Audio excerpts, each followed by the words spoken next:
learning more tonight about a Meridian man who was killed in a U-Haul explosion in Lewiston last Saturday. Aspen Chumpert joins us in studio now after speaking with his family. And Aspen, just a heartbreaking situation for that family. And this family is devastated by his passing. They say Doug Peterson's greatest joy was taking care of his family, which is what he was trying to do the day he died.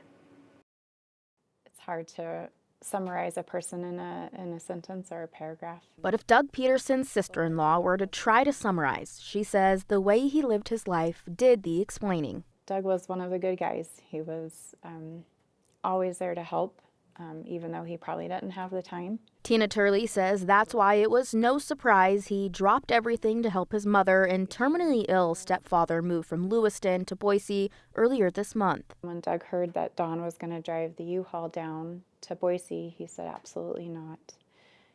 Parker and I will drive up there and drive it back for you. Doug and his 33-year-old son Parker made the drive together.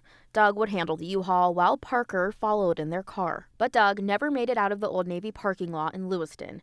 Turley says when he turned a corner, items shifted and struck a barbecue with an attached propane tank, triggering an explosion. Parker, the airbags went off in his car, and he thought he had just hit a curb, didn't know what happened, and then saw things falling down in front of him and got out of his car. Parker went to check his dad's pulse, but the explosion killed Doug instantly. Parker needs a lot of support and love right now.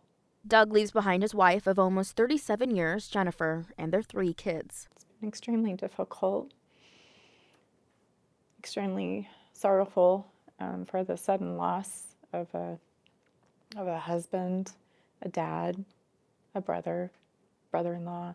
Turley says Doug's family was his world, especially his daughter Paige, who has autism and is nonverbal. During the times when Paige would get agitated or something was bothering her, Doug was able to quickly calm her down. So they had that special bond.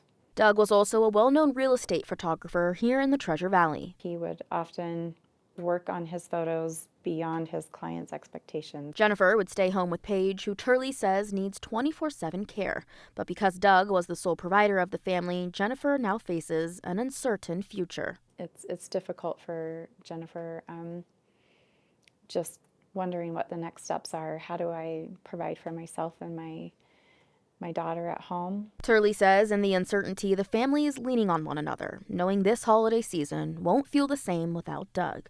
He was a servant leader in his work and to his family. He was an example that people tried to live up to and be like. A GoFundMe set up for Jennifer already has more than $40,000 donated to it, which helps with the funeral costs and will continue to support Jennifer with other expenses. You'll be able to find that link on our website at ktvb.com. The family tells me they've been overwhelmed by the support they've been getting this last week. I love to see the support. I mean, this is just a freak situation for this family. I can't imagine what they're going through. The other thing I have to say, hug your loved ones this holiday season if you have a chance. Yeah, definitely. Aspen, thank you.